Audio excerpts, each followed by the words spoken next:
पीले दांत वाली बहू। रंजना कभी ब्रश नहीं करती थी। उसे कितनी बार उसके माँ बाप ने डांटा, लेकिन उसका कोई असर उस पर होता ही नहीं था, जिस कारण से उसके दांत पीले पीले हो जाते हैं। शादी के बाद अरे बहू, वैसे तो तुझ में कोई कमी नहीं है, पर तेरे दांत इतने पीले कैसे हैं बेटा? कैसे मतलब? कोई सर्जरी थोड़ी ना कराइए। वो तो क्या नाम, मैं ब्रश नहीं करती थी तो पीले हो गए। अब क्या करूं? आप कहें तो लाल करवा लूं या फिर काले? यार ये क्या है, क्यों माँ से लड़ रही हो? लड़ रही हूँ? अरे मैं लड़ रही हूँ या ये बोल रही है कि दांत पीले हैं, पीले। अरे तपस्या थोड़ी ना की है इन्हें पीले करने के लिए। बकायदा ब्रश नहीं किया है 20 साल तक, तब जाकर। छी, कैसी बात कर रही हो? ये उस वक्त तो पीले नहीं थे जब हम लोग तुम्हें देखने आए थे। अरे तब साफ करवा लिया होगा डेंटिस्ट के पास जाकर। अब देखो कैसे पीले पीले लग रहे हैं। रंजना सास की तरफ गुस्से से देखती है। फिर शुरू हो गई पीले पीले पीले।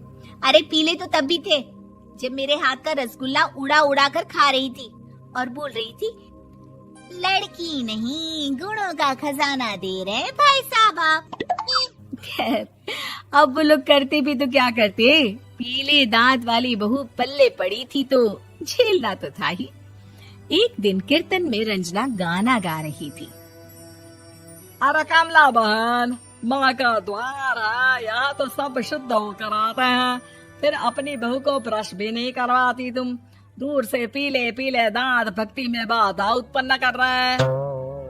अरे कोई 2 साल की बच्ची थोड़ी ना लेकर आई हूँ मैं बहू बनाकर। अच्छी खासी लड़की है, अरे कैसे करवाऊं ब्रश? ये तो उसे खुद करना चाहिए ना। अब माँ बाप तो इसके जैसे तैसे निपटा दिए, ये नहीं सोचा कि सास कैसे संभालेगी। सास बहू को लेकर घर आ जाती है, लेकिन सोच लेती है कि अब इसे लेकर कहीं नहीं जाएगी। अगले रोज बहू कहती है, अरे क्या हो गया, मंदिर नहीं जाना क्या? कीर्तन का वक्त हो रहा है। मेरी मधुर वाणी से कान्हा जी जागते हैं और सोते हैं। आप तो जानती है ना उनकी भक्ति में कितना मन लगता है मेरा। वो क्या है ना, तबीयत ठीक नहीं लग रही है मेरी, आराम करूंगी मैं। तबीयत ठीक नहीं लग रही? अभी तो मिथुन के गाने पर नाच रही थी आप, और अब बोल रही है कि तबीयत ठीक नहीं लग रही। अरे भक्ति में मन लगा लो सासू माँ, ऊपर जाना है, क्या मुंह दिखाओगी आप? हाँ? सास को बहू की बात पर गुस्सा आ जाता है। मैं क्या मुंह दिखाऊंगी, इसकी चिंता तो ना कर, समझी? अपने मुंह की चिंता कर, जो ये पीले पीले दांत लेकर हर जगह पहुंच जाती है। पता है लोग कितना मजाक बनाते हैं। ना जी ना, मैं नहीं जाना कहीं तेरे साथ। तो ये बात है, कोई ना, मत जाओ, मैं अपने कमरे में ही बैठकर भक्ति कर लूंगी। ऊपर वाला दांत थोड़ी ना देखता है, मन देखता है, भावना देखता है। और अरे बस बस, तू सब कुछ दिखा, बस ये सफेद चमकदार दांत ना दिखाना किसी को, है? जा यहाँ से। बहू को सास की बात का कोई फर्क नहीं पड़ता, वो तो जैसी थी वैसी ही रह जाती है।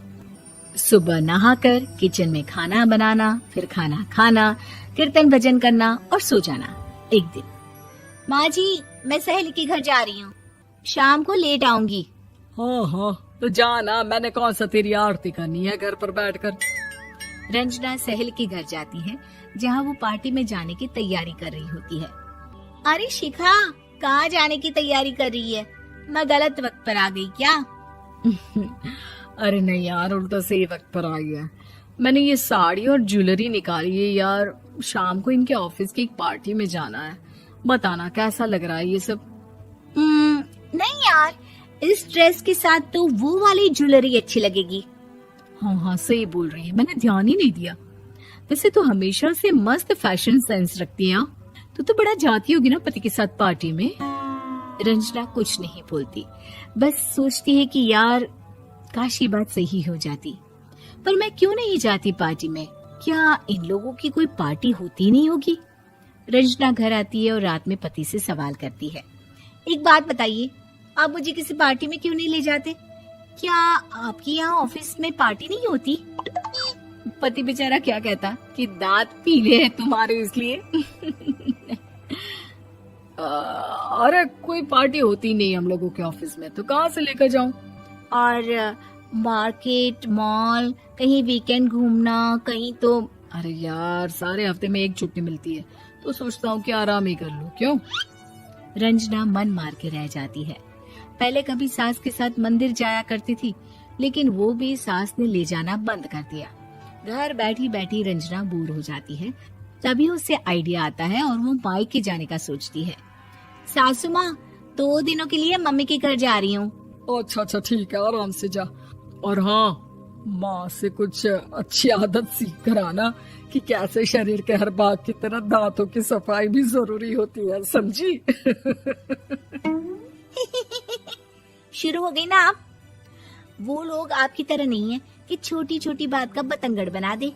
उन लोगों के लिए मैं मायने रखती हूँ, ना कि मेरे पीले पीले दांत। रंजना माँ को बिना बताए उन लोगों को सरप्राइज देती है, लेकिन जैसे ही वो दरवाजे पर पहुंचती है, अंदर देखती है कि घर वाले कहीं जा रहे होते हैं। अब माँ, काश रंजना दीदी के दांतों वाली प्रॉब्लम नहीं होती, तो वो भी हम लोगों के साथ चलती ना बुआ जी की बेटी की शादी में। हाँ बेटा, लेकिन अब उसे कौन समझाए कि उसको उसके पीले दांत नहीं दिखते, लेकिन उसके आसपास के लोगों को कितना एम्बैरेसिंग फील कराते हैं। मुझे तो कितनी बार उसके स्कूल की टीचर ने शिकायत की कि उसके साथ कोई लड़की बैठना भी नहीं चाहती, और ना ही कॉलेज में कोई उससे बात करना चाहता था। लेकिन पता नहीं क्यों उसे ये बात समझ में ही नहीं आती। कोई कमी नहीं है उस लड़की में, बस यही कि दांत पीले हैं।